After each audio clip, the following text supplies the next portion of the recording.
So if we just find like a halfway house between the two. Yeah, I'm with you. Yeah, you want it like that. So they well, yeah, not quite so much, but it was before. Sorry. probably about like that should do for both. I mean, I think that. So yeah, I think there's a little gap just between the AGM and you. Yeah, I'm not halfway. Yeah, I've got ages to go. Yeah, feel free to move it after the AGM. Yeah. It's all about you there. No worries. Yeah, I've got.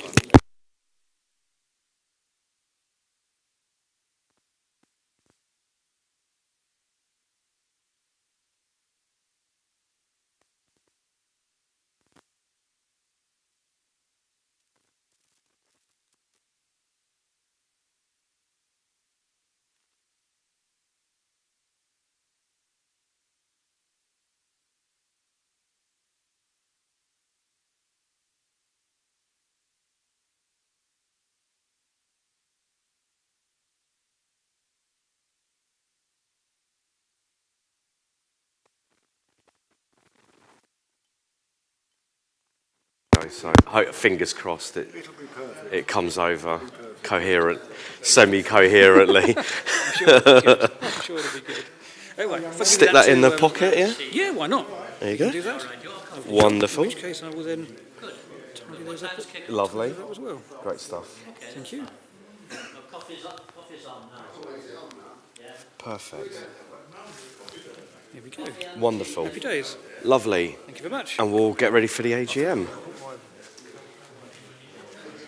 Lovely. Yes. Lou's round the corner, aren't they? Just down that end, I think. Yeah, if you Keep following. even go out.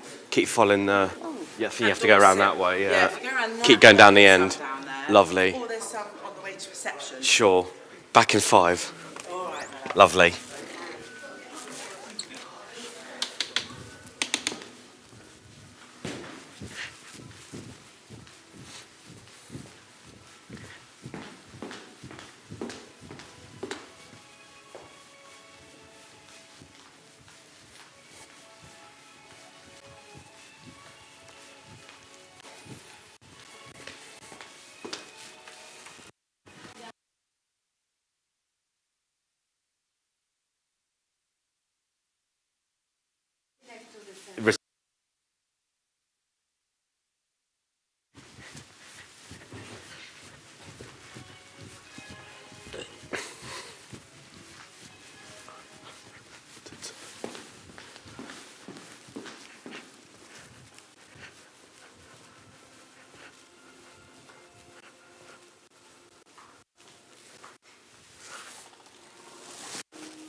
Let's see where I'm.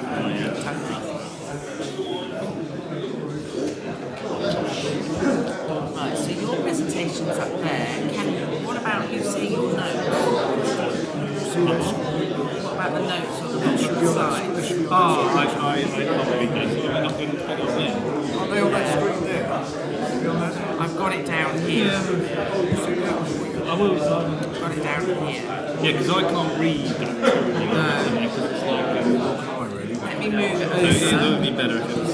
Not that I actually read the notes even then, but it doesn't matter. I do need to be able to actually read the things that the bullet points down. That's Can quite you read that? And my worry is it's not full.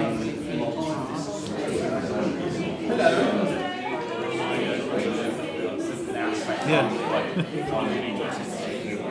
Well, yeah. I've got some glasses, but then it's like everything. I'll be able to read this, but then when I look at it, it'll all be a blur.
Daniel.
Good afternoon, ladies and gentlemen. Welcome to the ISCVE 2023 AGM, the afternoon of the first afternoon of our ISCVEx event, culminating tomorrow with the exhibition which is held up the road and including this evening's very enjoyable social. I'd like to introduce you to the people around me. On the right I have Phil Price, myself, Neil Vose, President at the moment of the Institute, Ros Wigmore, our Secretary, and Jim Smith, our Vice President on the end there. To go through roughly what the agenda is, in strict terms, we've started at 2:15 and we'll be running to about 3:15 on the AGM. Be time for a short cup of tea, returning at 3:30 to 4:30 for the presentation by Alex Krasnic, who I believe is here because I saw him. Yes, well done for turning up, Alex. There's still time to bottle it if you.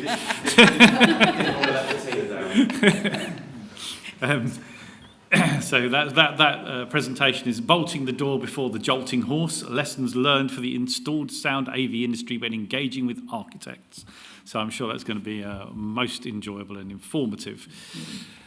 Moving on to the stricter business of the AGM, we will commence with some apologies. And I'd just like to say that actually this AGM is being streamed out of the building for some members who are unable to attend. It's all right, it's not going to go viral or anything. But well, that remains to be seen. Yeah. Well, it depends who says what, but let's assume for the moment there are a limited external audience who are receiving this by live stream, just to make you aware. And we'll begin the AGM with apologies, and Ros will read out the names. Okay, so apologies are received from Doug Edworthy, Michael Jakins, Derek McGlynn, John Oliver, David Tyus, Antonio Ferrari, Richard Hills, Ken Walker and Richard Vaughan. Thank you. So we don't need that slide anymore. So the first official task is that we need to approve the minutes of last year's AGM. Sign that. Do we need a... Yeah, we need a proposer. We need a proposer and a seconder. Well done. Gareth. Proposed and seconded. So proposer Gareth, seconded by Helen. And then I saw it here everybody somewhere. sort of accepts. Oh. No, No, this way, that way. I'll have that, thank you. Okay, very good. I'll get the hang of this by next year. Learn. Okay, so this then moves on to the report by the President. That's me. So you have to listen to me gabble on for the next 5 or 10 minutes. I'll try not to take up too much of everyone's time. The main thing we want to do is just talk about the activities that the Institute has undertaken during the last year, during 2022. We're very pleased to see a steady increase in our membership numbers and also quite an active programme to encourage members to get upgraded in line with their developing expertise in our industry. We also have something we've rolled out calling the Lifetime Service Membership, which we'll explain a little bit more later on, but it's a method of supporting people who've been members for a long time. Our training is something that we've put a lot of energy into, and we're going to combine actually 2 of these lines by actually saying that we've appointed Sarah Hall as our training administrator. I don't know who's met Sarah, but Sarah, would you mind to stand up or wave your hand or something? So this is Sarah Hall is our training administrator. And that's made quite a lot of difference to the way we actually are able to approach training, with someone concentrating very much on getting that training out into the world. But there were quite a lot of energy needed to go. It needed to be put in to actually get the training courses into the way we wanted them to be, in order to take them out to the members and non-members who might want this. So there's been a lot of work on the training side of things in the last year. We completed our training microphone users paper a while back, and we've had some success with that, and we did a nice presentation at Plaza for the Plaza show attendees, talking about how the benefits of microphone training and how to use microphones, and that's something which we hope we'll be seeing more of in the next year or so. And the other thing that we wanted to do in particular was, as we rebranded from being the ISCE to the ISCVE, it is important that the audio-visual side of things is better represented at the board level. So we have set up a committee headed by Jim Fitton that is now working with us to make sure that when we plan our activities for the future, we're gearing up to include the people concentrating more on the V side of AV rather than just on the A side of AV, which has potentially been our speciality area. So I think that AV committee is also taking the responsibility for creating some training for that, and I think that's going to prove very valuable, because I'm sure, along with many of the rest of you, I'm not sure how many of the rest of you, but you've tended to concentrate on audio, and the world of video has moved on so much, and there's so much new technology in it that really beyond I think the last time I understood video, it had 3 cables, 1 for each colour, and so. There's a lot to be learned, and even to actually have a conversation with people working in the video world, you need to have a level of understanding of the terms and phraseology they're using. So getting the AV committee on board, making some training for people who maybe have concentrated more on audio is pretty important. Engineering Council, we like the Engineering Council qualification. It's been a bit sticky. We haven't made as much progress on that in the last year as we might have liked, and that's something we've got to think about over the next year as to how we deal with that. To support our members, we've been adding some extra templates for people to use. People want forms that they can give to end customers to sign off to say they've done this or they've done that, and we've been listening to the members to create some templates for them for their easy use, to make sure they've got nice documentation for customers to sign and so on. And I have to say, we had a very nice Get Ahead event in October. I don't know, some of you may have attended. Any? Yeah, it was. Tony spoke at the part of it. It was a really good event. It was hosted by Borough Happold in London. We had a lot of people turn up. We had a lot of people online as well. We discussed interesting topics, the future of induction loop technology and how that will change maybe from wire to multicast Bluetooth, and it was a genuinely interesting selection of topics, and really hoping that we're going to be able to find another set of fantastic topics to do the same sort of event again later in this year. And the last sort of little charitable thing we did is the Together for Cinema group. We are a part of that. Together for Cinema is a charity that puts cinema in children's hospices. And I think it's a pretty worthy cause, and it's nice to be able to contribute something to that. So that's the sort of the headline chart of activities, if you like. Here's the org chart, which shows you a breakdown of all the different people doing all the different things that contribute to the ISCVE's progress. I can't read all the names because they're tiny on the screen in front of me. But I'm sure you get the idea. I think we've covered most of the most of the ground we need to cover with our selection of committees there. We're looking forward to all of those committees to be very active in the year coming up and make some progress where we haven't seen as much as we might have liked. And for those who have been particularly busy and successful, to continue to be so. And I have to, I think, single out the membership committee for their outstanding work through the course of the year in continuing to vet the people that want to join the Institute, and genuinely they have a constant selection of work, constant set of work to do, and so big thanks to them. Right, yeah. So here's the headline slide. As you can see, 30% increase in membership. Thank you to the membership committee, taking our individual membership numbers to 1,005, and that is not a rigged number. That is actually the genuine truth. So we've gone from being an institution with hundreds of members to more than 1,000 members. And I think that's a really nice thing to do in getting some gravitas for the Institute. And we now have 84 supporting members. So for those who aren't aware, the supporting members are essentially companies, and those companies are either supporting members or premium supporting members, and they help us out by donating a little bit of cash, which is very worthwhile, and we recognise that by putting them on our website and so on. And also they support us.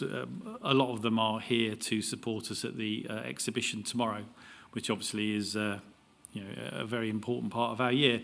And as you can see from the membership grades there on the left-hand side, there's actually quite a good mix of grades. I don't think there's one particular grade which is massive in number and all the others are lower, and you can see again as you're going from the bottom upwards, there's still the room there for people to actually move up as time goes on and find themselves working their way up from student through graduate to technician and member and fellow. So that's the way we'd like everyone to move as time goes by. So yeah, I think really exciting news to have gone over the 1,000 mark for membership numbers.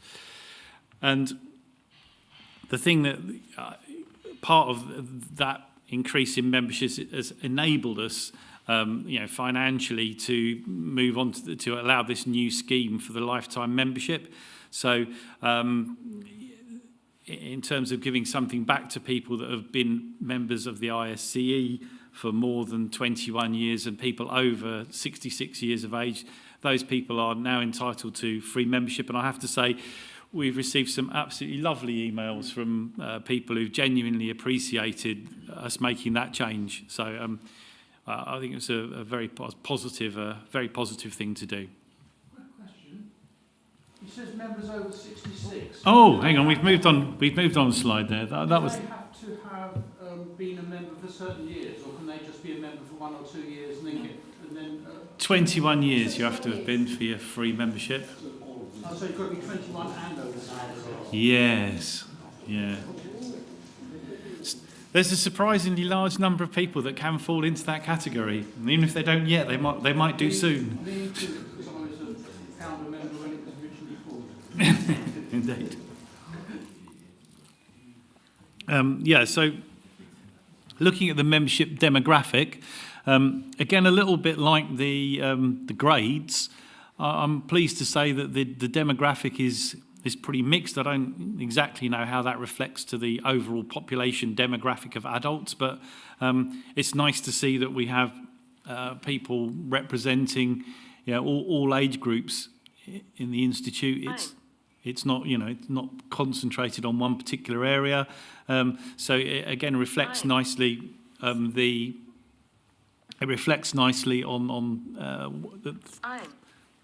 different roles that people are taking in there.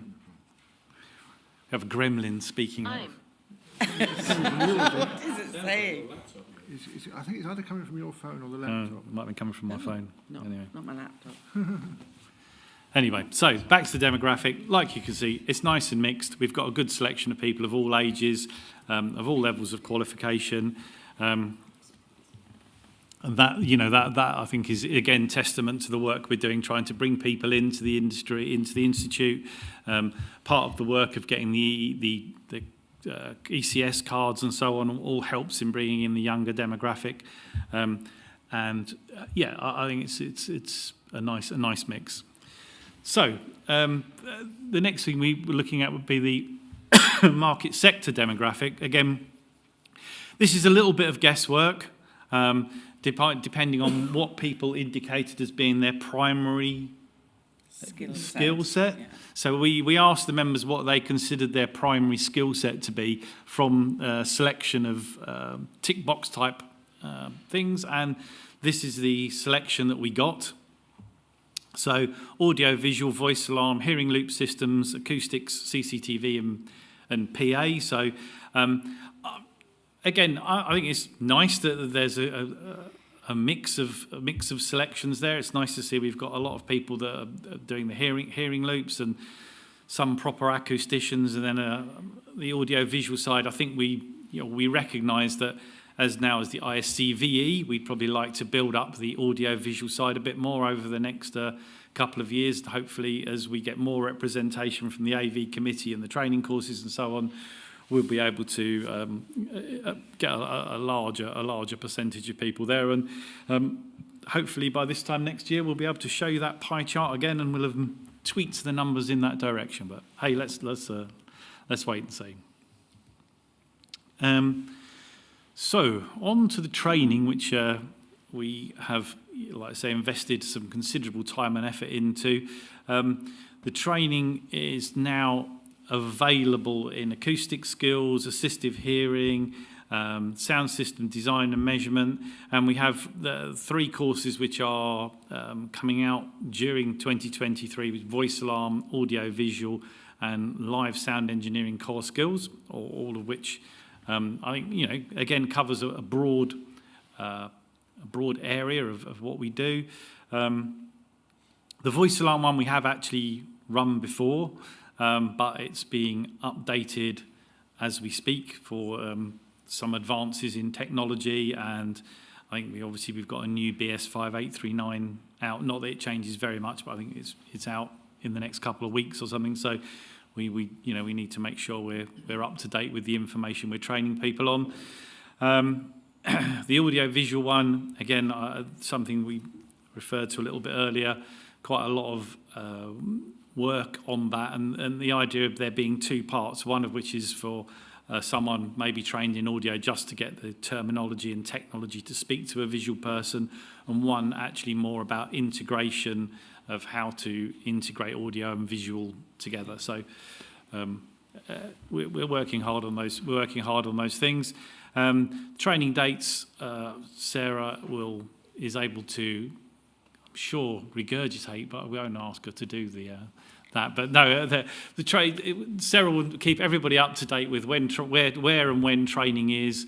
And if anyone has any venues that they'd like to hand over so that we can run our training courses in their lovely training facility, please talk to Sarah, because that's something we're always a little bit short of.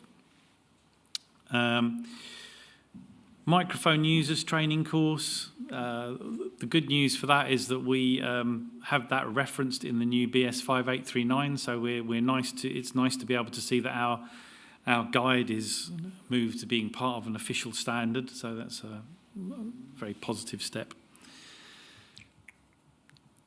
We've supported or are been consulted on a couple of apprenticeship schemes. I think apprenticeships, we've seen a lot of increase in interest in apprenticeships over the last few years, and we're trying to do our bit supporting these particular schemes.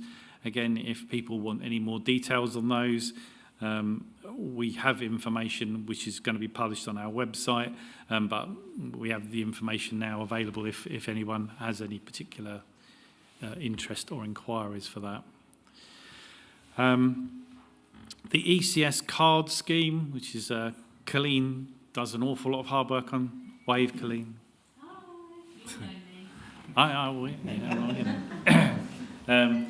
So we have two basic cards, the ISCVE Sound Engineer ECS card and a broader Audio Visual Engineer ECS card, requiring assessments. And how many people have we roughly trained in the last year? Can you just... What, put them through the assessments? Or Yeah, approximately. Well, we've run about 6 events and, I don't know, about 40 assessments a month. 40 assessments a month. Yes. So that's 500 a year or thereabouts, isn't it? So you can see it's quite an industry that Colleen's got under control there. Yeah, I've got it running like a smooth ship. It's a lot of touch points. There's a lot of touch points and a lot of hand holding. Yeah. They like that. So 500 assessments and cards a year. It's it's quite an important part of our activities. So looking onward, these are the things that we are in hoping to continue to invest some time in over the next 12 months. The Engineering Council, which, like I say, has been a little bit stalled. The Good Audio Charter, which we all think is a good idea, but we never quite got given it wheels yet, or wings. But I think that can happen this year. We're still helping with these industry apprenticeship schemes. Very excited for another of these Get Ahead events after the success of the last one. We're still working on charitable status for the Institute because it seems like a good idea. There are some things you have to negotiate to go from being a not-for-profit commercial to being a charity, but it's still something we're working on. And more training. So I think, to be honest, that'll keep us busy for another year, no problem at all, because we won't be able to take our eye off doing the other things that we need to do, such as the cards and the courses and so on and so forth. So in terms of new activities, that's plenty for a year. So that's about it from me. I'm sure you're pleased to hear. I'd like to thank first all of you for turning up. That's because without you guys, it wouldn't be worth it. So thank you very much to all our members, supporting members, committees, councils, and directors, because most of us have to squeeze this in amongst many other tasks. We need to thank Ros for continuous hard work, Colleen, Sarah, and as always, thanks to Cunnings for a magnificent PA, perfectly provided as always.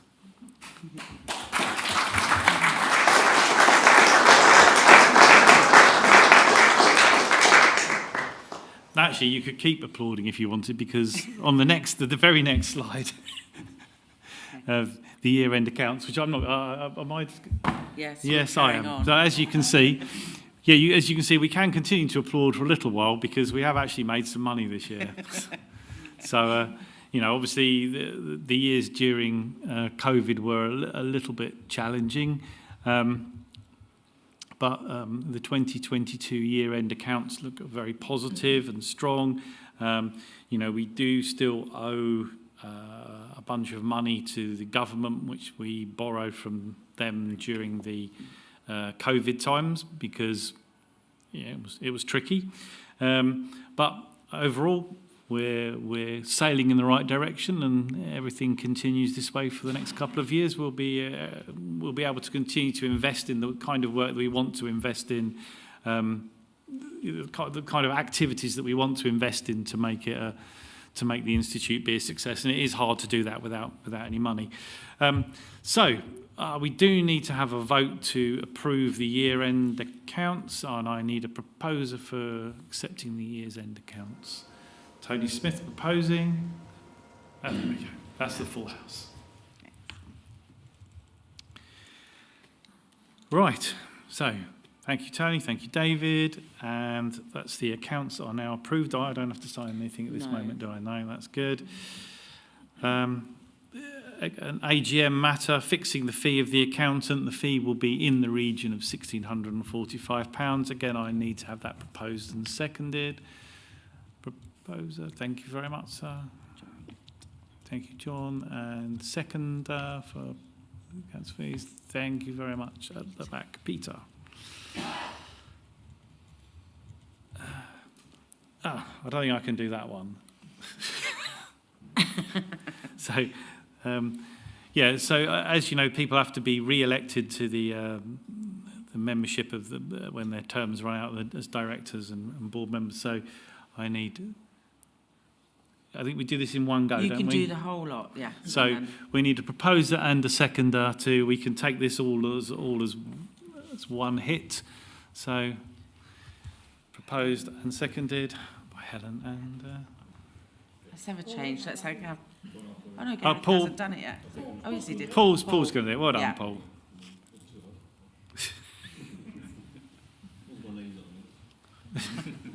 Yeah, there's an extra line in invisible ink at the bottom for them. Sorry about that. So thank you very much for that. And so we have some time for questions and answers. Plenty of time, in fact. So does anybody have any questions and answers about any of the things that have been raised so far? First thing proposed and seconded, shouldn't we have taken a vote? I don't know. You proposed and seconded, but we didn't take a vote from the members. I don't know. You should have done, actually. Retrospectively, did everybody agree with everything? Yes. Hurrah! Done.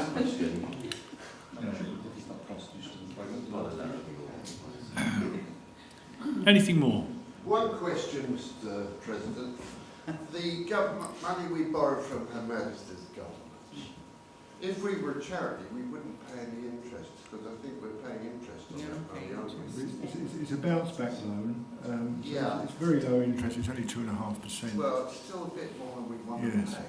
Yeah. I mean, I sent it all back, and then paid it into my bank, and then we returned it, because we didn't actually need it.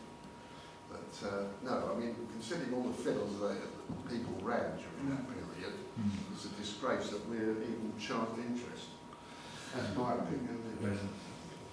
Well, I think some people probably did better out of COVID than others, but I think we're where we are. It seemed the appropriate thing to do at the time, and yeah. But I mean, again, you are right about the charitable thing in a way, and that's one of the reasons why we continue to investigate the moving to charity. But I think one of the reasons it hasn't happened is because it is actually a little bit complicated.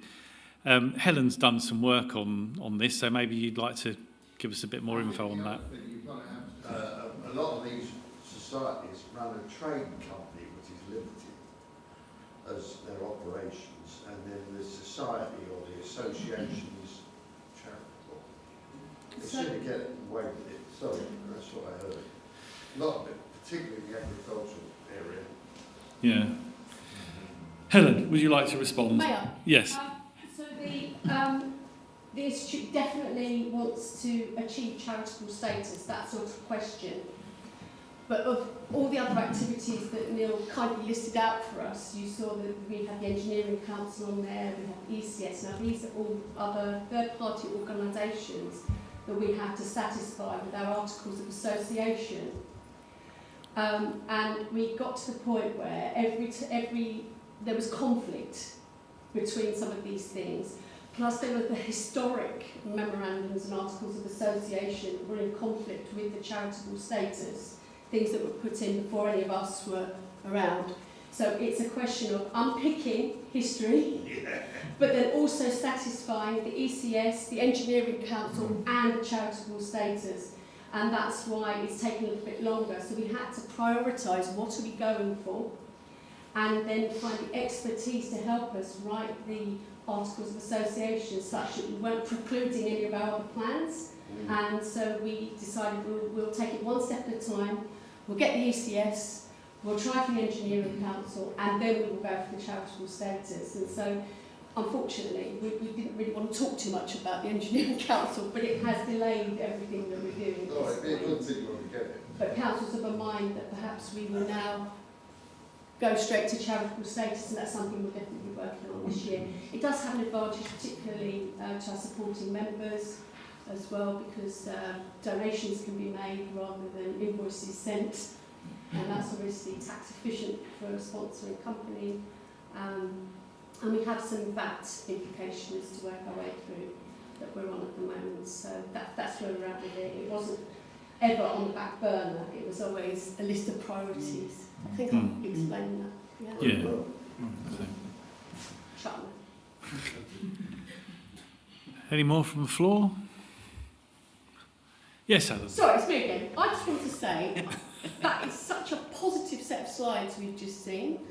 And how far the Institute's come on in a year, I think it's really incredible.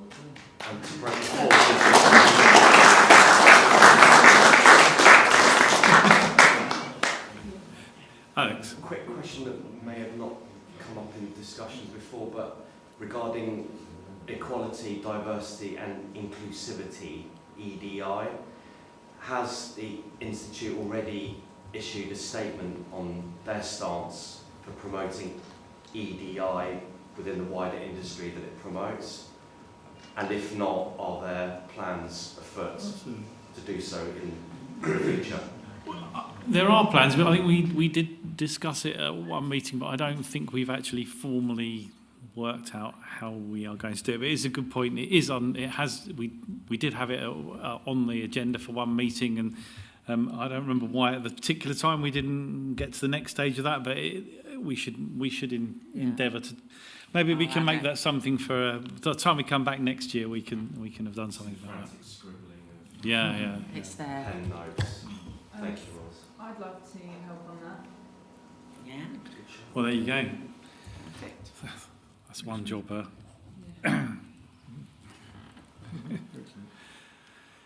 Anything more? Yes. It's great to see the rise in numbers, and that's fantastic. What's your plan for the forthcoming year in terms of recruitment for members and supporting members? I know I've seen you're at quite a few exhibitions like ISCVE and things like that. Is there any other work going on to recruit more members? It has to be said that the best way of us getting more people here is for the present members to encourage people that they meet to join. That is 100% the best way. I mean, it's fabulous if it can happen at a trade show. So, Roz is standing there at a booth, and you can collar a random passing person, throw them onto the booth and get them signed up there, and then that's obviously, amazing. But I think, we've recently attended the AV user group, for example, on a number of occasions, and distributed business cards at the AV user group and spoken there about, how about people joining, and again, I think it's that word of mouth thing. And if anyone has any extra thoughts as to how to do that, or things that we can give them in terms of collateral to help make that happen. I mean, we do have a little bit of collateral to hand out to potential people, but that more than anything, I think is the key to success is our actual members. And I suppose maybe the more members that we have, the more they meet other people, and the more therefore we can spread the word. So I think obviously we'll continue to do the exhibitions. In fairness to the people that run most of those exhibitions, our stands tend to be free, which is nice, but they do come with a cost to us of attending them, and not insubstantial cost in the case of, for example, ISE. But a combination of social media, LinkedIn type posts, doing the visits to the shows, word of mouth from us, AV user group type events. And I mean, literally, we're really open to anyone who has more thoughts of other things that we could do, or other places we could promote. We would be very happy to do that.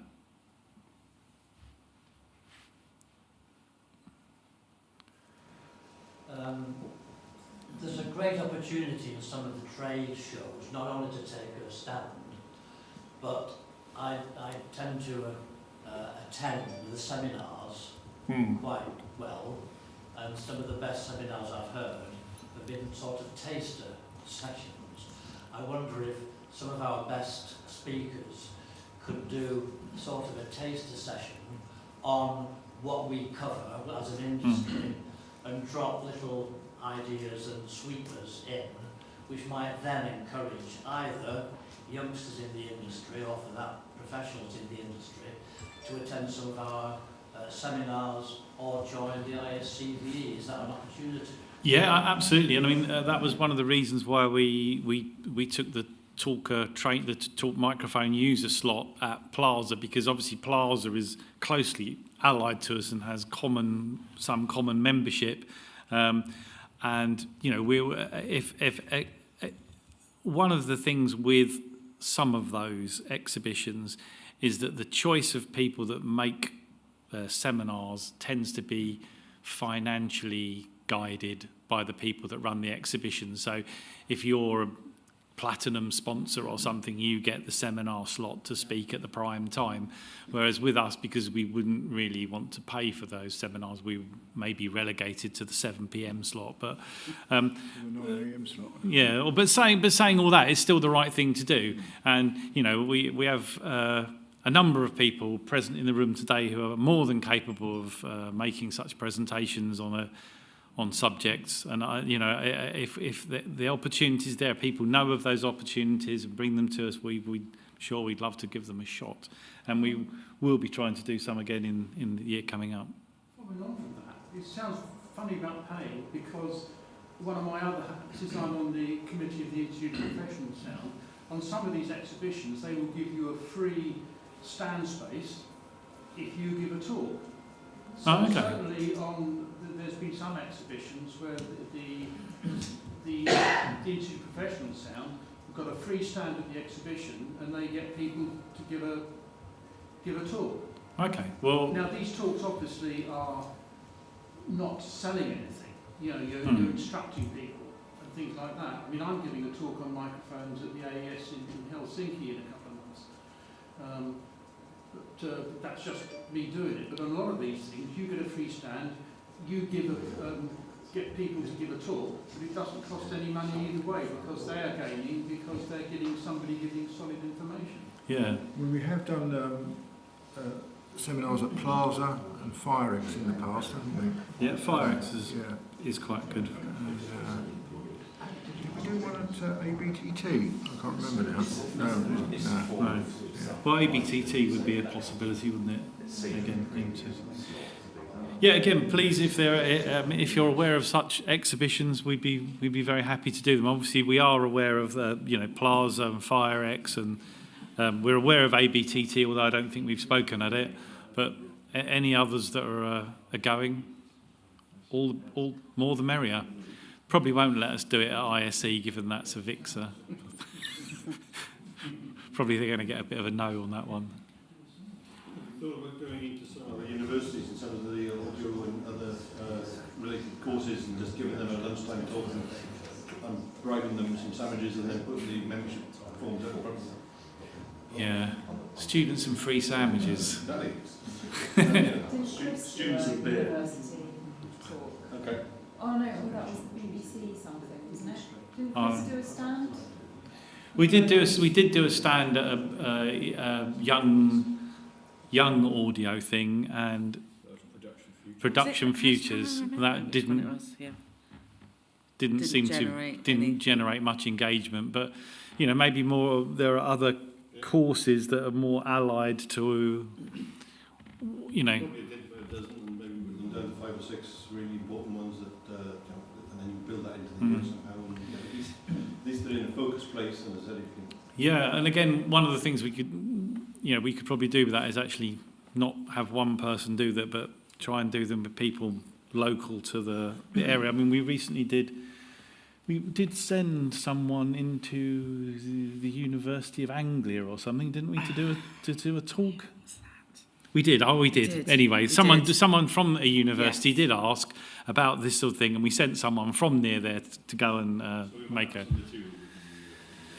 We might do. Yes. Good point. Or they might have made it up as they went along. Who knows? That wasn't me. So. Just that, I think the difficulty with all of these events and doing this is it is reliant on the membership doing it. It's not Ros and Colleen and Sarah and Neil. If you want to do something on behalf of the Institute, feel free to do it, is what I would say. Because you can't have the same people who are already volunteering their time just to keep doing it again and again and again. So it's what you want to put in is what's going to reap some of the rewards, I think. It's also still a right to throw out ideas against 2 or 3 other people who can say, right, Yeah. Yeah, I mean, obviously, anyone who did not see their name on any of the committees earlier and feels that they would like to volunteer some time and saw something that particularly fascinated them in one of those committees, please, by all means, come up and see us afterwards, and we'll soon find you some extra work to fill out your days. That was an informative slide, but there's a lot of information, so it might be worth sharing that one slide. Yeah, it was quite a lot to take in, that slide. So if it was somewhere, we can go back to that. Yeah. Okay. Then I think we'll. Before we totally close, can we put on minutes thanks to Ros, because she really does a good job behind the scenes. I shall write that down. Thank you, John. I think we have it on the bottom of every set of minutes we do. No, it was on the slide. Thank you. There you go. I've read it. So. I think we'll draw the AGM to a close then, if everyone's happy that we've dealt with everything. And at this point, I would like to ask Phil to give us some information on the schedule for the exhibition. Can anyone hear me okay? Yep. Good, jolly good, jolly good. Well, we've got a very good, well-diversified package of events taking place over the next 2 days. The networking dinner, I'm sure most of you here are attending that tonight. It will be in the marquee because we have over 130 guests this year, which is a record number. If everyone turns up. Drinks are from 7 o'clock in the marquee bar. Then we should be sitting down around 8 o'clock. There is a band playing in there tonight, so hopefully you'll enjoy them. I don't know what sort of music they play, but I'm sure it'll be good fun. Gabber and thrash. Oh, that's even better, yes. The exhibition tomorrow will commence at 9 o'clock with coffee. We have 3 very engaging seminars which will be taking place in this room. Helen will be the chair for those seminars. And if you want to know more about them, it's all on the internet. The exhibition will then close at around 4:30. What is important is if you're coming here more to attend the seminars, throughout the day, tea and coffee, and of course the most important thing, the free lunch, will be obviously served in the marquee. So when you are in the seminar, please make your way back into the marquee because we've got over 30 exhibitors this year. We've got some new diversified members as well that are exhibiting for the first time. And we obviously want them to sort of benefit from it. I don't know if anyone else has got any questions about that. And indeed, if anyone more importantly has got any suggestions for future events, because we know what works at the moment, but we're always open for ideas to sort of improve the event going forward. And we'd like to grow it. But there is a fine balance of keeping it as a networking event and growing it to the point where it becomes too impersonal. We are limited, of course, by the number of exhibitors that we can take on in the marquee. Obviously, the danger is if we move to another venue, we could have all sorts of issues. But we are sort of constantly, every year, we evaluate the whole thing. And we do take a note of the feedback that we get from visitors, because we do encourage them to fill in the online forms on our website. So anyone with any questions on the ISCVEx event, please speak to me now or afterwards. I'll be around. Okay. Okay, well, we could move things forward a bit, I suppose, to have tea and coffee and then... okay. What do you think? Suggest we should. Okay, so the time is now 3 o'clock. If Alex is all right to kick off at 3:20, so that would give everybody 20 minutes to go and grab a cup of tea and have a chat, and we'll meet back here in 20 minutes.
Ladies and gentlemen, could I ask you please to take your seats, find a comfy spot.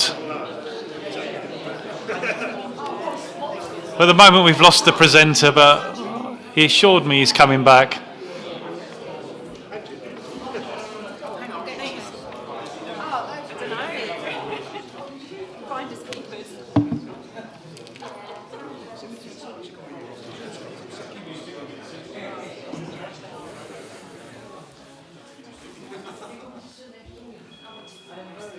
Come on, Ros, there's always one. You're last. Not for the first. So, a man who needs no introduction, but I'll introduce him anyway. It's Alex Krasnic. Thank you so much. Thank you, Neil. Thank you, everyone. And first off, I just want to extend a very hearty thank you to the Institute for inviting me to give this presentation at the AGM. So many thanks to the Institute for that. So, title of the presentation, Bolting the Door Before the Jolting Horse. So I thought I'd read it out, but it seems a bit cryptic at first, on first viewing. We're going to talk a little bit more about why this particular title and how that plays into the topic of this discussion. So it's lessons learned for the installed sound and AV industry when engaging with architects. So the key aspect of this is the engagement with architects aspect. So we're going to do a bit of a deep dive into what that entails. So I should mention we're in association with my employers here, Vanguardia and Bureau Happold. We're going to talk very briefly a little bit about what these two organisations do, very briefly. So we're going to hit the next slide. So a little bit about myself. I'm Alex Krasnic. I'm a principal acoustics consultant working at Bureau Happold, Vanguardia.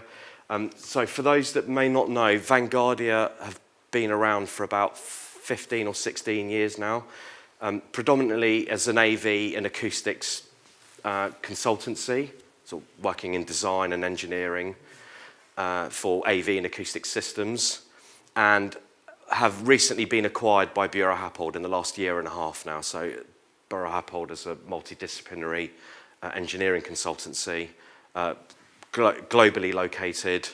So now Vanguardia form part of this wider organisation.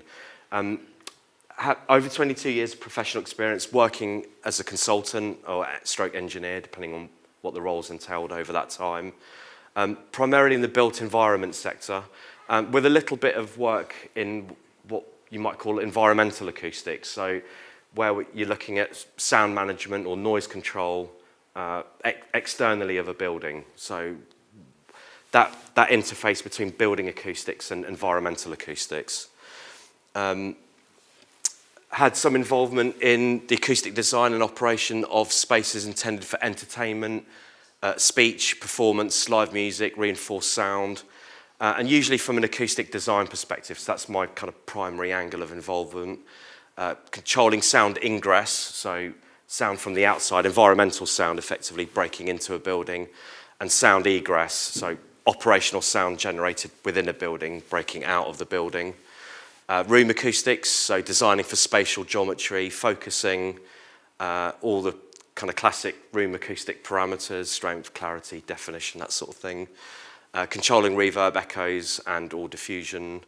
And this leads on to kind of structural noise and vibration, noise and vibration control for building services equipment, and including collaborative work with other PA and VA designers and integrators, building systems engineers, to ensure that all of that good acoustic stuff all accords nicely.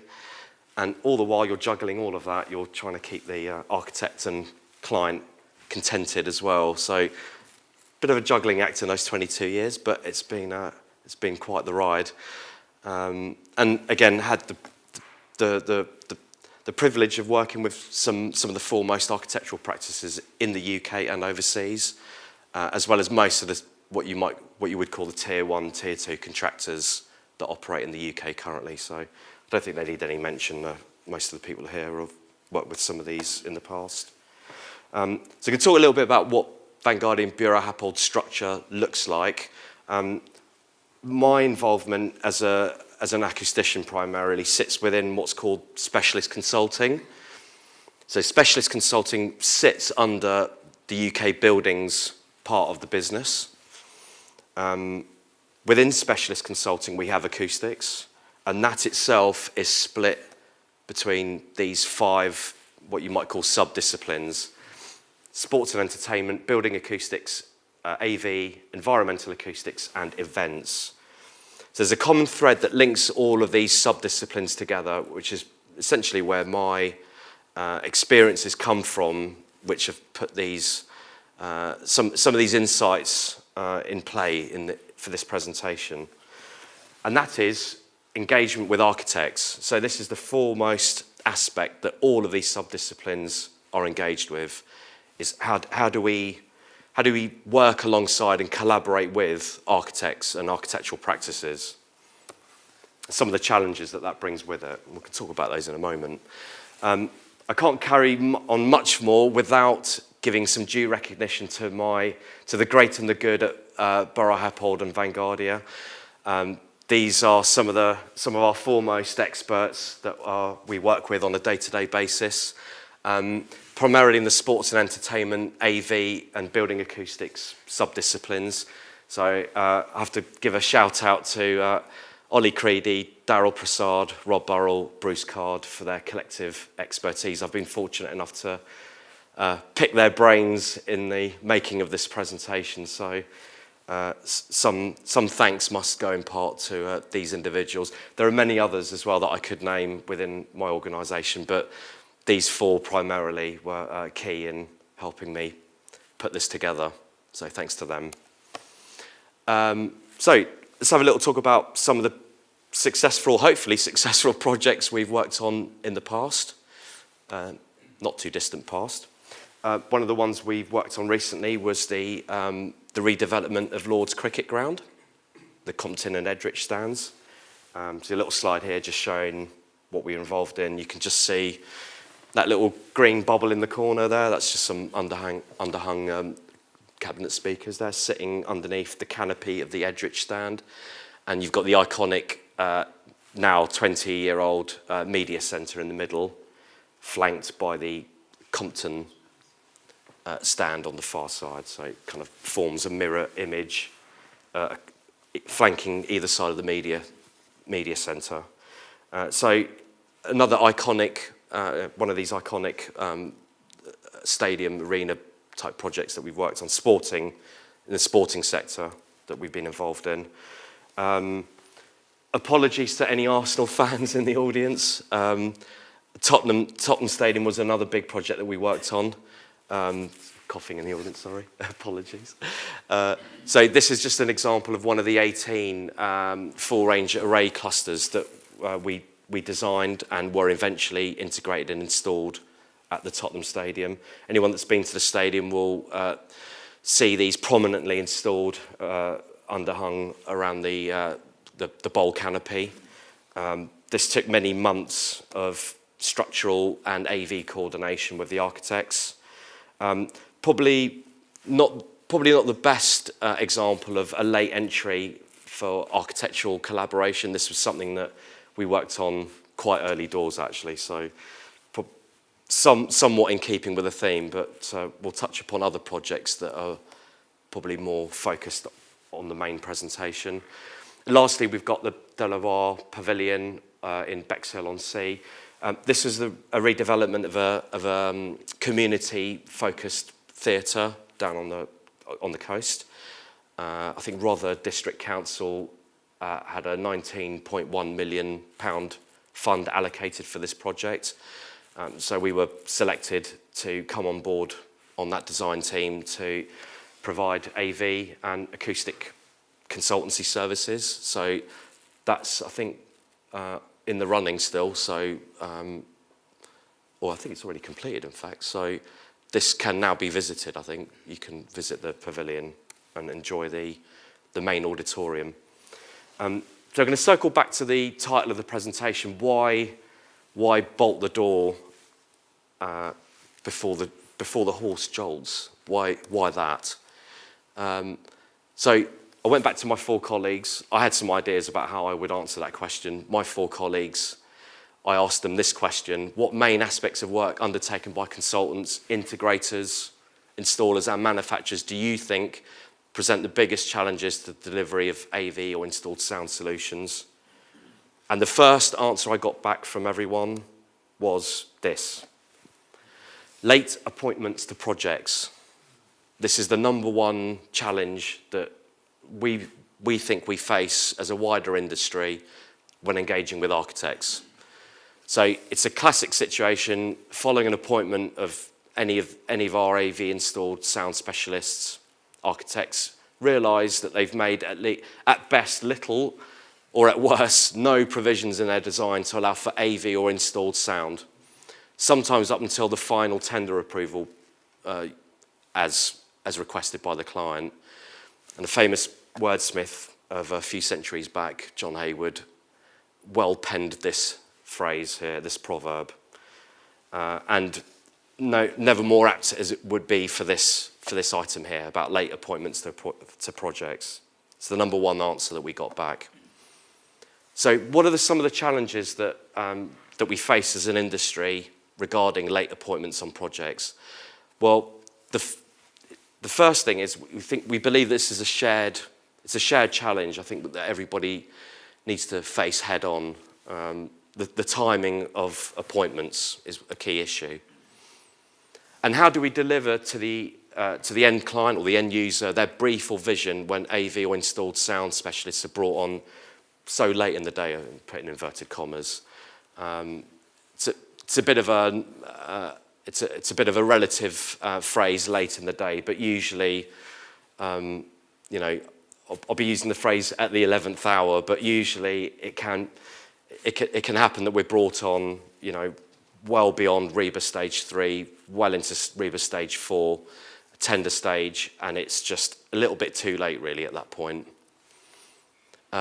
Meeting tight project delivery programs, this becomes exacerbated due to a late appointment. Again, you want to deliver your scope to the client and the architect, but you're being brought on so late in the day to do it that you're usually up against it when you're trying to deliver to quite tight delivery programs. And we'll have a little look at that aspect a little bit later. And finally, seamless integration with other design disciplines, so structures, facades, mechanical, electrical and public health, and increasingly sustainability. That's now becoming a key design aspect now in a lot of the projects that we're involved in. And I suspect the wider industry as well, sustainability is now becoming a key driver. And again, when AV installed sound is brought into the design, and it could be sometimes as an afterthought.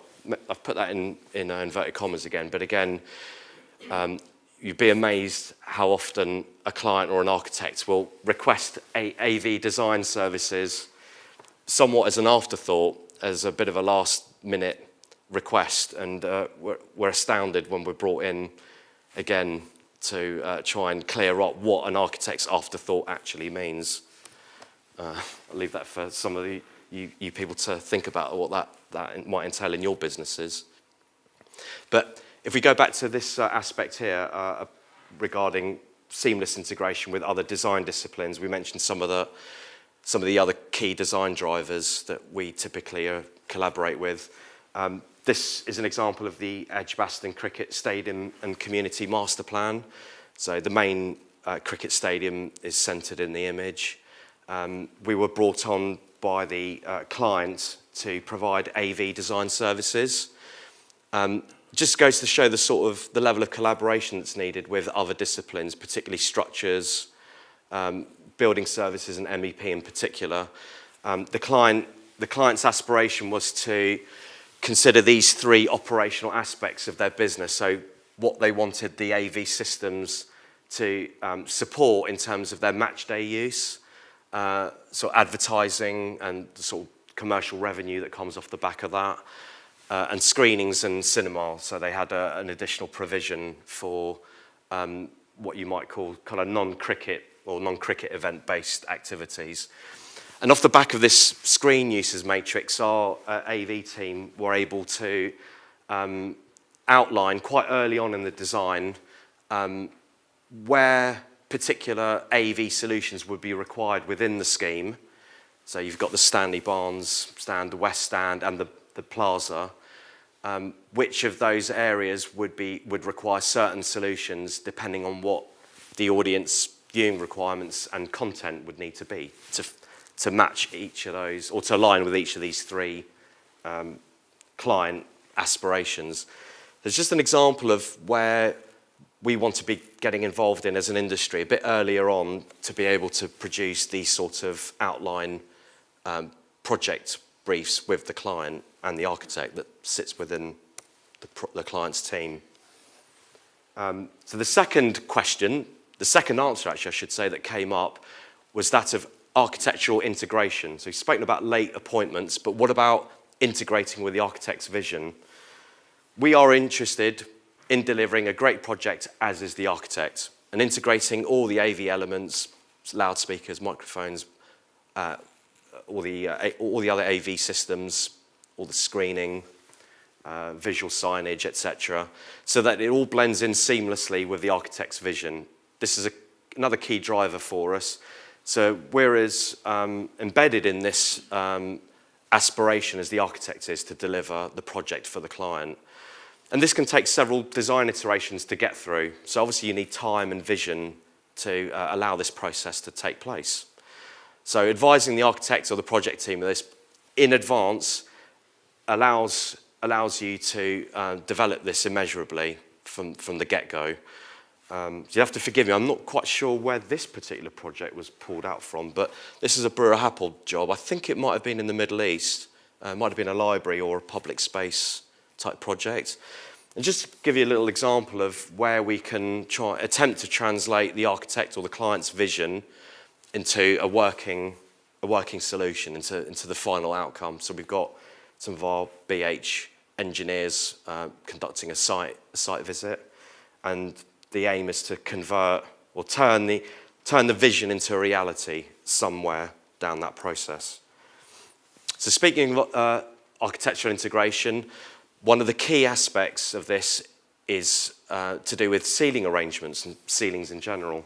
I think I mentioned about floors as well, but we'll come on to those in a bit. But quite often you'd be amazed to learn that architects, when they do eventually send you their 3D renders of how they want their space to look, and let's not forget that architects are primarily focused on the visual cortex rather than the aural cortex. I think it's a fair point to make. It's amazing to think how little thought goes into what actually goes up on those ceilings. I mean, we get renders like this, which show very clean, almost empty ceilings, but in reality, as I'm sure you'll all appreciate, there's far more that goes on up there than what an architect's 3D render would lead you to believe.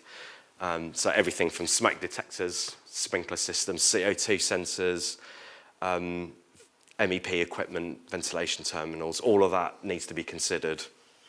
Ideally, a bit earlier on in the project, not too late down the line. Again, on that topic, comes as no surprise that when mentioning to architects that actually loudspeakers and microphones can be ceiling mounted as well, surprisingly as it may sound, not to anyone in this room, but outside of these four walls. Thank you to Sennheiser and Bose Corporation for these images, but just goes to show, you know, what we take for granted as an industry can very quickly be lost in the architect's vision of what they want to deliver. So when the AV and installed sound industry can recommend these sorts of solutions for these types of projects, the way that the architect wants to ought to integrate these sort of solutions into their design needs to be given due consideration. So Bose's image on the right is a good example here. This is a grill house type restaurant, and you can see the integration with the ceiling installed timber baffles fits in quite nicely with the ceiling mounted speakers. So keeping on that theme, this is a project that we're currently involved in, which is it's essentially a live arena project that we're involved in. I'm been told I can't get into too much detail about where it is, but it is UK based. Again, we would receive 3D renders from the architects showing what their, how they intend their space to look like and function. And we would be tasked with marking, or if you like, overlaying these images with mock-ups of how our AV solutions might look like once incorporated within their design. So this particular arena, you can see that there are a number of different operating modes. There's an arena sound system mode. So you've got in the foreground, you've got the main hangs flanking the proscenium. And then in this alternative mode, which is the theatre mode, the stage extends back about another 50% of the coverage floor area. And again, the acoustics will change as a function of this. The operation of the PA system will change. So the versatility of these systems needs to be incorporated quite early on with the architect's vision of the space. Here I've shown some additional sites from the same arena project. If you take a look up in the ceiling spaces, you can see again it looks pretty congested up there. There's a whole heap of MEP services up there. There are lighting systems up there.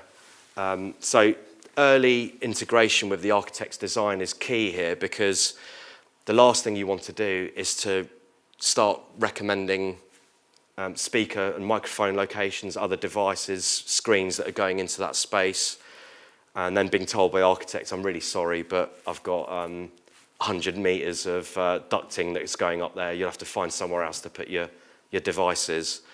So again, early integration is key, because otherwise it's just going to be an insurmountable task to deliver the solution to the client's brief. So on that note, it would be useful for AV or installed sound practitioners to understand the typical ceiling requirements and relay those back to the design team, ideally in a coordinated manner. So here's an example of a university project that we're currently working on. This is a small snapshot of the main lecture theatre within this university complex. And you can see that some of the work begins at this early stage, where we've identified to the client some of the typical AV devices that we want to incorporate into the design. So you've got all manner of production terminals, including loudspeaker positions, ceiling-mounted microphone positions, screen identifiers where we want screens to go, obviously at the front of the lecture theatre space. And these are all distributed around the space. So we're attempted to show the client an outline of how we want the AV design to progress within their wider architectural remit. And this would lead on to production of AV equipment layout drawings, such as this. You can see the AV device identifiers marked in these little boxes. So where you've got these production terminals up here, just flanking the LED screens. You've got the column loudspeakers that are identified, amongst all the other devices that we mentioned in that space. And that eventually will lead to a set of AV equipment lists with corresponding equipment IDs. So again, you've got your column speakers, and often for these sort of projects, assisted hearing systems, AFIL systems will typically be specified as part of that package as well. So again, just a little indication of the importance of integrating at an early stage with the architect, so that all of this type of all of these sort of AV design packages can be fully coordinated in a timely manner. And speaking of a timely manner, the on-time delivery to the client's program is an ever-present challenge for, I would argue, everybody involved in this industry. Time is money, as the saying goes, and last project example, the university project, that entire AV package had to be delivered as a REBA Stage 4 tender package in just 5 weeks. Yes, you read that correctly, 5 weeks. So you can imagine the amount of hair pulling that was going on behind the scenes to get all of that prepared in time for the stage 4 tender deadline. In fact, in that last slide, you just saw a snippet of that entire project, which was the main lecture theatre. But obviously, for large universities, you could be dealing with dozens of different rooms, hundreds of devices going on equipment lists. So time is very much of the essence, and attempting to start this as early on in the process as possible is key. Again, yeah, it's just a generic programme shown at the bottom, but you can see that 5 weeks to cover all the design disciplines, MEP, structures, AV, acoustics, doesn't really leave you with a lot of time. So keeping on that theme, one of the key considerations that we found over the years is working on these sort of projects, particularly with like stadia and arenas, I would say primarily, are structural considerations for things like entrance facilities, for services, so where external services are being brought into a new development or a new building, could be a stadium, for example, and PAVA containment routes, particularly for life safety applications. You'll be amazed how often we bring this up to architectural teams, particularly where there are life safety applications required, and architects just draw a blank when you explain to them that actually they need to allow for these containment routes to allow the provision for life safety certification for these systems. And the fact that where you've got your amplifiers cable connected to your ceiling mounted loudspeakers. I've just shown a sort of bit more of a generic layout here. So you might have a 100-volt amplifier with line driver systems, cable connected to your ceiling speakers. These might be running over dozens, maybe 100 or more meters across a large site, and really trying to get the message across to the architectural team that they need to allow for these sort of cable runs over, typically could be over very long distances, and particularly where life safety applications are in play, getting that message across early becomes quite key. The final point here regarding architectural integration is about control rooms and secondary equipment rooms. So in a similar vein, architects often neglect the importance and scale of AV control rooms and or SCRs. So control rooms in particular play a key part in the successful operation of a building. So more and more these days, AV control rooms are becoming, if you like, nerve centres of buildings. So again, I'm thinking of stadia and arenas as good examples of that. And they're being designed and built accordingly for these sorts of environments where people will essentially be working quite intensively within these environments. AV technicians could be working for long, long hours in these sort of spaces, so they need to be designed accordingly to cater for that use type. So again, early intervention, when I say early, I'm suggesting somewhere around REBA stage 2, concept design, becomes an ever critical consideration. So I flippantly put up this image here. This is probably what the architect would like us to design, somewhat facetiously, of course, but the reality looks a little bit more like this in actual fact. And if we go back to yesteryear, here's an archive image of what an AV control room might have looked like, probably going back to the 1950s, I would imagine. So again, it's a case of translating what the architect thinks they need versus what they actually need in reality. And the image on the right clearly shows what a typical AV control room might look like these days. And it could be quite large spaces typically. It could be seating a dozen or more AV operators. So these are key architectural considerations to take on board early on. To mention about control rooms and SCRs, technology equipment rooms as well becomes an ever important consideration. Increasingly, we're seeing that clients are moving towards, if you like, pushing the design remit to account for more commercially driven requirements. So these days, clients and developers are looking to maximise the commercial potential of their developments, and this is resulting in a trickle-down effect in the design remit, because it's leading architects to consider how they can maximise the spatial coordination within their designs.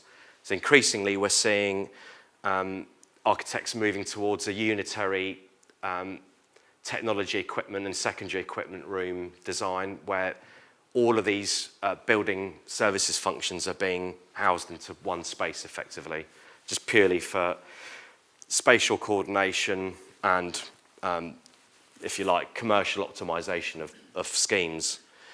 And again, where secondary equipment rooms contain power requirements for sort of power over Ethernet devices, it may be that multiple SCRs will be required again to house all of these combined services, usually for quite large projects, again, thinking of stadia in particular. Multiple SCRs might be required, again, for things like match day redundancy systems. So, for example, where you've got electronic point of sale systems for merchandising and other commercial operations, if one particular system goes down, you've got a secondary system that can take over and keep those tills ringing right through the day. So all of these considerations are best communicated to the architectural team early doors to avoid any unwelcome surprises further down the line. The third and final point that my focus group hinted at is that of building information modelling, BIM. So BIM probably doesn't need too much of an introduction for this presentation. Suffice to say that it's becoming increasingly mandated on large-scale built environment projects. So again, we're talking about large stadia, arenas, I would say large mixed-use developments or large commercial developments. Could be trickling down to large-scale office developments as well. BIM is becoming increasingly used on these sort of projects. So in the current design environment, AV and installed sound, as well as acoustics, are being required to integrate with the architect's BIM system. So typically we find ourselves using Autodesk Revit is the kind of de facto BIM modelling software that is generally used by architects these days. I'm sure some or many of you in this room will have done so as well. And that in itself brings several challenges with how to integrate with architects' BIM systems, particularly for the wider AV and installed sound industry. So not just from a design consultancy perspective, but from the wider industry as a whole. So if we drill down into that a bit more, what sort of challenges are we seeing with regards to seamless integration of AV designs within architectural BIM systems? Well, the first one that I've put on there, the first bullet point, regards work sharing and permissions and how one edits and centrally stores architectural BIM models. So the access and security requirements for BIM are becoming ever more important. And one of the reasons for that is because BIM models are becoming contractually mandated on a lot of projects, and they form part of a client's employer's requirements these days. So as a result of these contractual implications of these models, the means to work share and permit certain users to access these models and how they're stored securely becomes ever more important. So how do we as an industry feed into that becomes one of the considerations. So creation of AV and installed sound parameters within the BIM environment itself, so the kind of nuts and bolts of how we integrate with BIM models, is another key aspect. Within that comes the creation of families of AV and installed sound objects, so everything from loudspeakers, microphones, screens, LED screens, drivers, etc. All of these objects we can break them down into what's called families within the BIM environment. So the creation of these families becomes key to how the AV and installed sound industry integrates within the BIM environment. Adding symbols and what BIM calls intelligence, in inverted commas, to these families. So BIM intelligence is somewhat analogous to, if you like, artificial intelligence, or the use of artificial intelligence within the BIM environment. So it's a bit like it's a bit more than automation. We'll talk about automation in a minute. It's a bit more than automation. It's really about using AI and possibly machine learning techniques to, if you like, teach or train a BIM model to enact a certain design outcome based on a set of instructions that you feed into it. So you might tell a BIM model, for example, if you've got a pink ceiling in this room, put in this type of speaker in the ceiling. So it's a bit more than automation, but it's teaching BIM to use its own intelligence to automate certain design practices. So we're seeing this becoming more present within BIM models that architects present to us. We mentioned automation, so again, wiring automation is a simple but key aspect. Got a speaker over here, an amplifier over there. BIM can see quite quickly that if it's going to be a wired system, there needs to be a wire that has to run from one device to the other. And BIM can automate, and you can automate BIM to run that process. Within that, again, you've got creating dynamic AV legends to represent key design information within BIM models. So again, we mentioned where you've got certain devices that are being required to fulfill the AV design brief.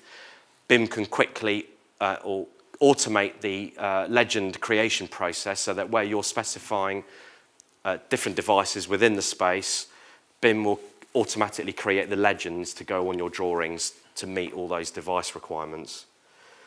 And that leads on nicely to the automation of schedules and schematics. I think long gone are the days of doing all this by hand. I think we've got the added facility of allowing software and BIM models and Revit models to allow us to do these sort of things now in a more automated fashion. And finally, we've got to deal with clash detection with other disciplines. So dealing with structures, MEP lighting. We mentioned in the arena slide earlier, we don't want to start putting in speakers in the middle of ceilings where you've got a structural engineer's steel truss going across the ceilings. Not going to look too good, either in the architect's or client's eyes. So automating clash detection within these within this BIM environment obviously becomes quite important for all of us to consider, designers, integrators, manufacturers alike. So if we move on. So in summary, just to summarise all these points, never more so than now, the AV installed sound industry, so again we're talking about consultants, integrators, installers, manufacturers alike, required to integrate coherently and in a timely manner with the architect's vision on projects, in these examples within the built environment. However, bottlenecks to the industry in doing so include, so we mentioned the first and primary one, are late appointments to projects. The second aspect is architectural integration, particularly including that with other design disciplines. So we mentioned structures, MEP, lighting, etc. The third aspect was spatial coordination challenges, particularly with regards to control rooms and equipment rooms. We touched upon that earlier. And fourthly, a contemporary shift towards BIM and the accompanying challenges that brings to the wider industry. So we touched upon some of the bullet points that covers that. So my question to everyone is, so what part can we play as an industry, as a collective, to alleviate some of these bottlenecks? I'll leave you with that thought to ponder over, but for some suggested topics of discussion, I've come up with three ideas for discussion topics, which we can all mull over. The first one I've thought of is the creation of maybe like an industry-led, I've loosely called it, an architectural integration task force. It sounds a bit wordy, but there's maybe something in that. That this task force's mission would be to gather like-minded AV installed sound professionals to create initiatives for the wider industry to better understand what architects need from the industry, and inversely, to better inform architects on the need for early appointment of AV and installed sound professionals and offer better guidance in terms of architectural / BIM integration. So it could be as simple as offering CPD presentations focusing on these types of challenges. I've mentioned the Royal Institute of British Architects just as an example, but certainly engaging with their registered members of architects would be one avenue of interest. I think some of the people in this room have already started to do that. I think chatting to Peter earlier about CPD presentations and the like, so that would certainly fall under the first item of discussion. The second one is just a suggestion with regards to creating an AV or installed sound group, perhaps within the Institute, whose remit would be to champion and drive BIM integration within the industry. So, for example, by providing a platform to inform professionals on how to best optimise BIM integration within their businesses and for their customers. So, whilst we may be doing this discreetly on a kind of ground level, on a sort of business by business basis, there might be scope to expand upon that and offer a wider set of advice, if you like, for the wider industry to pick up on with regards to engaging with architects and project teams beyond that. And the third one I've thought of is this is one for the Institute to consider actually, is the creation of perhaps a dedicated web page aimed primarily at architects, providing free and impartial advice on how best to appoint AV or installed sound practitioners, whilst also offering a selection of best practice approaches to optimising the incoming AV and installed sound expertise that they are wanting to bring on to their projects once they're embedded in their design teams. So it could be something for the Institute to look at implementing in the future. So these are my 3 starters for 10, something for everyone to ponder over. And with that, it draws nicely to the conclusion of this presentation. Thanks very much. I think we've got time for a quick Q&A session, a little forum style session at the end, so I shall draw that to a close and hand over to our esteemed President. Thank you. Thank you very much, Alex. So on the BIM thing, you know, I can understand the enormous complexity of having this model which is open to the electrical contractor, the mechanical contractor, the AV contractor. Everyone can feed into it. Everyone can feed into it, and I'm kind of guessing that maybe the original software didn't envisage it being used quite in that massively collaborative style. So do you have a sort of guideline that is issuable to people to say, actually, if you want to run Revit in this massive collaborative style, these are the kind of steps you need to take? Yeah, absolutely. And during that process, then, who is the owner of that model? Architect, builder, client, consulting engineer, you know, who's responsible for all of that? That's a really good question. So usually what would happen is the designated lead designer on the project would be responsible for maintaining the central storing and archiving of that BIM model. I would say on 90% of projects, the lead designer tends to be the lead architect on the job. Not always, but often that's the case. So it would be the architect's responsibility to centrally archive, store that BIM model, and then, if you like, disseminate the permissions to their wider design team to input into that model. So going back to the first part of the question, essentially what would happen is at the appointment stage where the design team is being appointed, at that stage, that's where the if you like. That's where the BIM operating manual is produced, which outlines all the instructions and operating procedures for how that BIM model is to be stored, managed, archived, and all the work sharing and permissions that run off the back of that. So that actually appears in it's a set of BIM protocols. Yeah, thanks, Paul. It's a set of BIM protocols. So that's a contractual document that has to be bought into contractually by all the design teams that form part of that project team. But we have to remember, obviously, that BIM's been around for the best part of 15 plus years. So probably at its inception, this level of complexity, as you rightly say, Neil, wasn't envisaged back then when the BIM concept was originally formed, way back when. But again, yeah, as you say, nowadays it's become ever more important to consider all these added complexities to essentially what is quite a complex model, and is being used, as you say, by all these different design disciplines. So this is where we are today. Where we're going to be in 5-10 years' time is anyone's guess, as much as we didn't know where this was going to end up 15 years ago to today's point.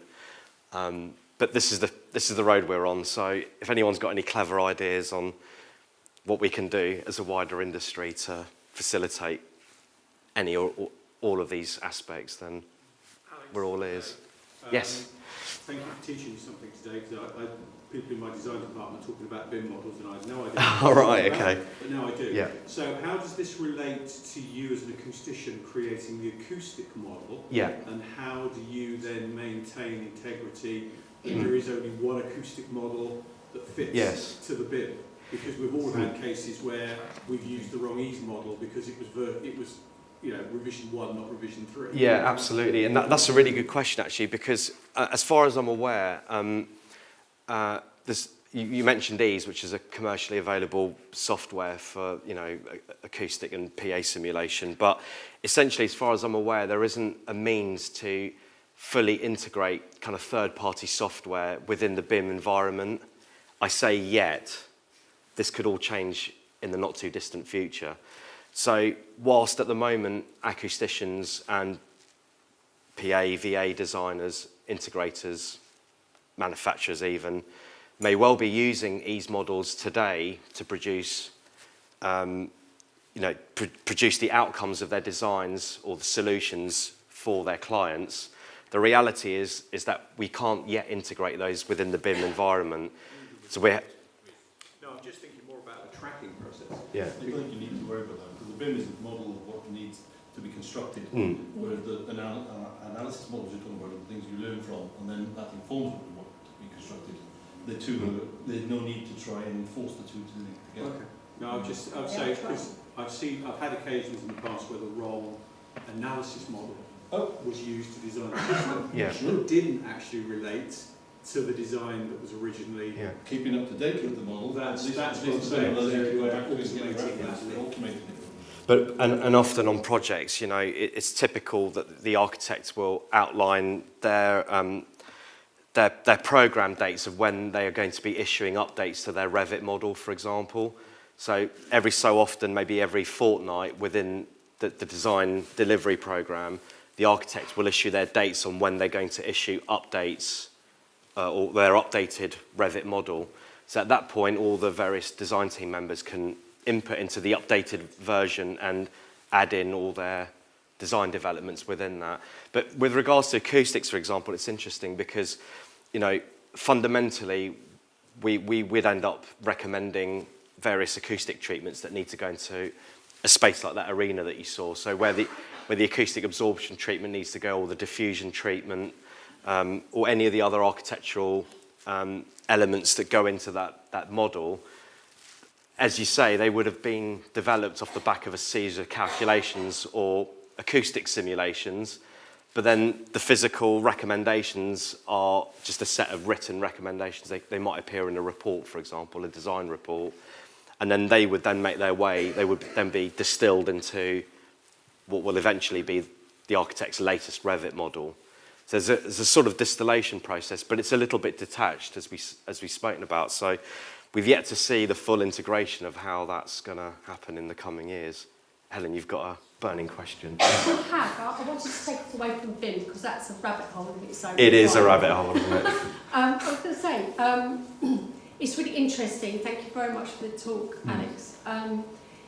It's interesting because I used to go, there should be no such thing as an acoustic or an electroacoustic emergency. And you've just described exactly how most of us spend our days panicking over something because it's come so late in the day. Right. Having been in the industry for 30 odd years, I can't help feeling that there's a failing on behalf of the people that are educating the architects. Yep. So perhaps there's something we should be doing with those institutions who are educating architects to say to them, it's a lovely drawing and everything, but it has to have some functionality. There's almost like a job missing, which is there's an architect who does all the pretty pictures and the concepts and all that. Yeah. And then there's all of us that come along to try and fit these buildings out to make them actually live. There needs to be like an architectural engineer somewhere or something, because they pay literally no mind and go through their whole career paying no mind to the reality of what their building has to do. Yeah, it's a really good point, Helen. And you know what? I intentionally tried to be as least damning as possible towards the architectural practice as I could. I mean, I could have gone a bit more heavy on it, but I so intentionally pulled back on that. But thinking on your points, like number 3. Yeah, but the salient point that you make is still a valid one. Yeah, it's absolutely true. Yeah, and I don't know. I mean, how does one engage with the educators of architects? So the architects early on in their educational development, they're already starting to think about these challenges, so that when they eventually get into the industry, it's already ingrained in their thought process when they're actually working on these big projects. We've got a question over at the back. No, it was just linked to what you're saying, because in my experience of working alongside architects, doing my degree as a designer originally,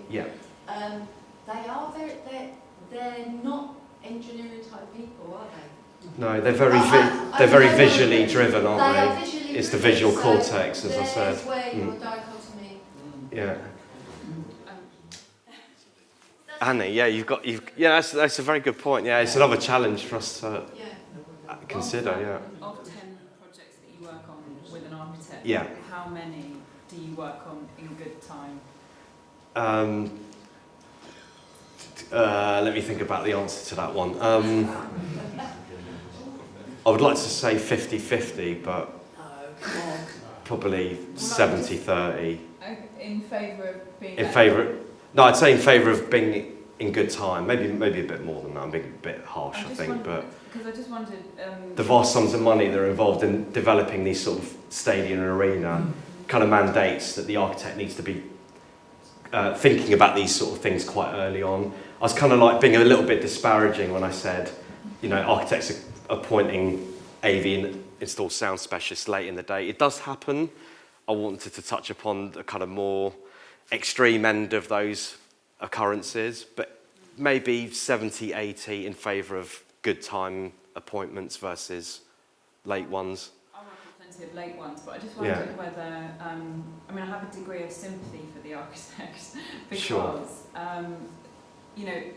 they have this vision, and every step of the way they're sort of chipping away at the vision in favour of, life safety equipment, which is, exactly obviously vital. Yeah. But I just wondered why it's allowed to be late.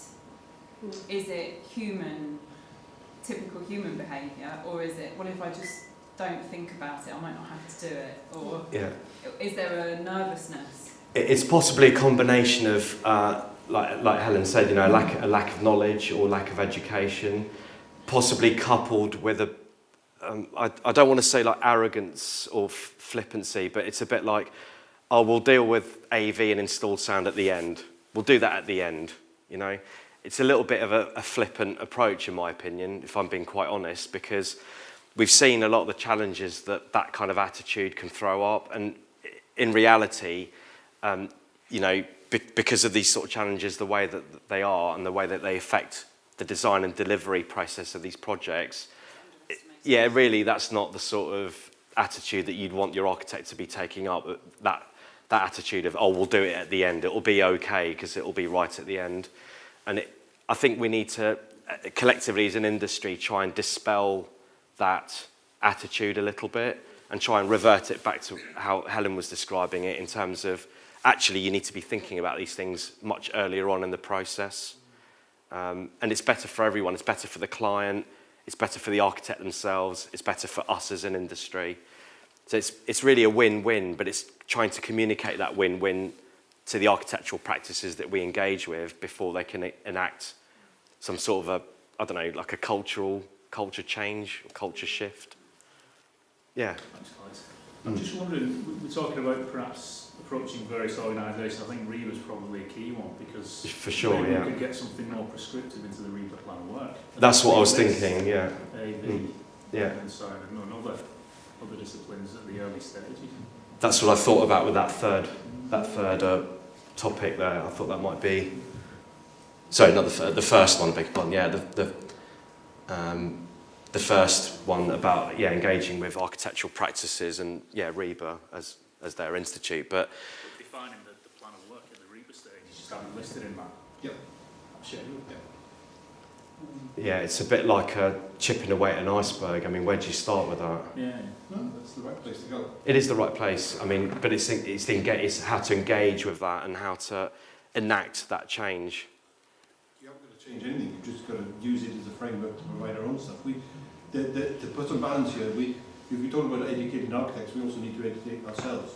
As engineers, we tend to think problem, linear process, solution. Solution, yeah. But architects and the building design process is a much bigger thing where you're defining the problem and the solutions at the same time because you're trying to find enough about it to see which way you want to define the problem. So it's more like you're laying down layers rather than starting at the beginning and working to the end. And we have to figure out how to engage that process. Yeah, it's much more graduated, as you say. Not being brought in until it's detailed. Maybe it's because we're only good at communicating detail. Maybe we need to learn how to communicate concepts. Concepts a bit more. Engage. And if you can get the concepts in, you can get the need to be creative with the solutions as an inevitability.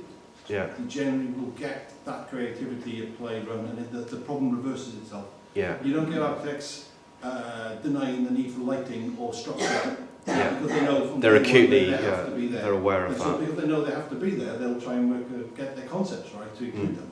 If we can get them to feel the same way about things that are important to us, they want at least enough of it that isn't over-defined. Yeah. I think then the field is going to be sort yeah, of... no, you're quite right. And I think the challenge there is to encapsulate all of that in some sort of a package of information or knowledge and disseminate that to the architectural world and say, there you go, take that, unpack it, and we would urge you to incorporate these considerations within your working practices. So my challenge to all of you is, how can we do that? What's the process? What's the mechanism to enact that change? Well, as suggested, if you look at the REBA plan stages, you get a sense for the level of information needed each stage. Yeah. And think about how to produce the important things. Because Yeah. some of those important things aren't even project specific once you look at the early stages. Yeah, they're not, yeah. They're very kind of high level, kind of conceptual stuff. You can have a stage 1, stage 2 report already written. Yeah, sure. I think there is a risk, and I think you hit the nail on the head, it's key in terms of getting the concepts across. Because I've been asked to load speaker layers at REBA too, and they've not even developed the design of the building. So I could have done another presentation called Putting the Cart Before the Horse. That could have been another title, couldn't it, for that on that point. But that is the job. You know, that's what they're doing, and it's also a little. Sorry, I'm taking too much to feel there.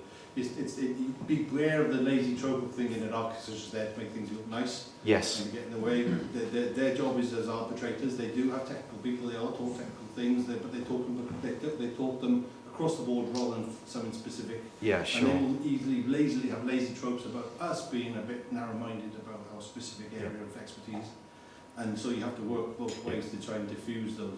And I'm sure they'd level some criticism to our industry and say, oh, but you AV installed sound people, you don't understand anything about architecture, so it kind of works both ways, doesn't it? The guy that's for 16 speakers, well, that's all he knows about, so the real answer must be 4. Right.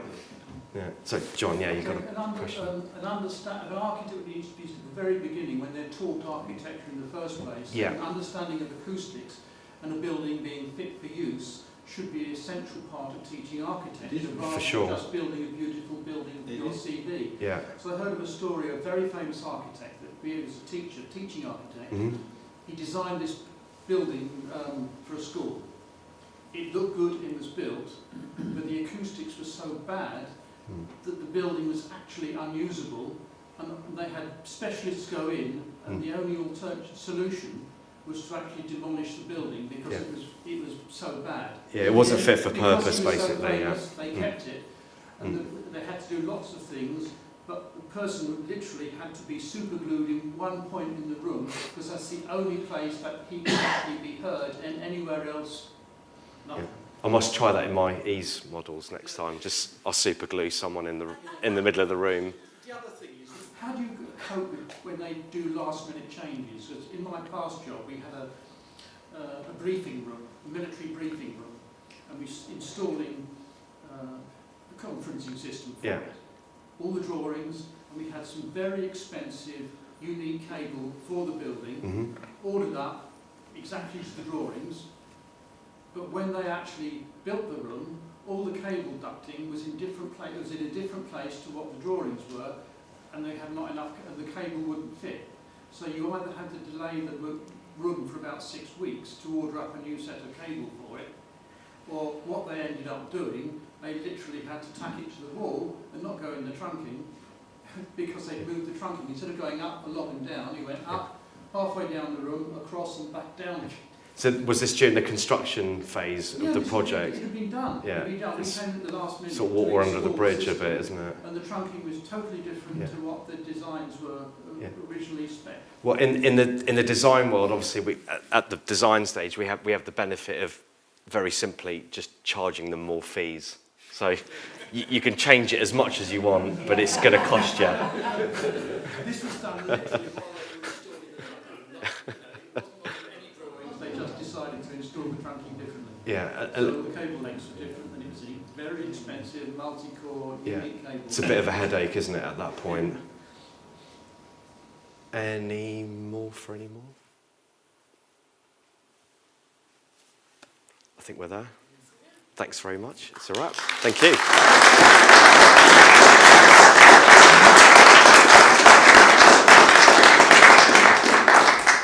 Pass over to So esteemed one President. more big round of applause for Alex.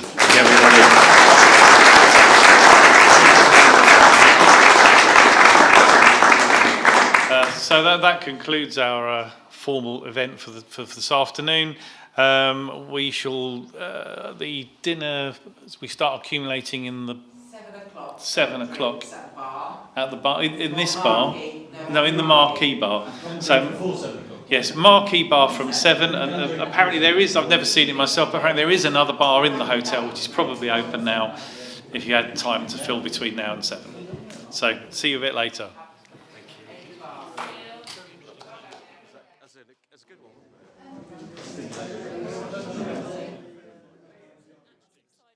Yeah, an active side, yeah. And, you know, after it had all been done, the architect was there, they were putting up wooden battens across it. This was something... Trying to put baffles up in the ceiling or something. No, it was just for looks. It was just for purely aesthetic purposes. It was destroying all the acoustics completely, and the architect was telling us, I don't care what it sounds like, I only care what it looks like. Yeah, and even more arrogantly, we've worked with architects that they think they know more about acoustics than the acoustician. There's plenty of them. There's a lot of them, and they're like, no, I'll just put loads of like timber and glass everywhere, and it'll be fine. No, it won't. It's going to completely mess up your reverberation times and all the rest of it. So, yeah, it's just incredible. I didn't want to say in front of everyone, but architects never want to see. Gone damn them. I can see designers every day because, you know, Do they maybe that sort of character. Do they turn a shoulder when you come in the room? They're like, no. Yeah. They don't want to see me. They don't want to hear it. No, of course. But that's just burying their head in the sand, isn't it? They don't want to know. They don't want to engage with it. I've dated slightly. It was a Luminar Leisure nightclub. I've done work. I used to do Chicago rock cafes and Oceanas and all that stuff for them years ago. You remember all those, yeah?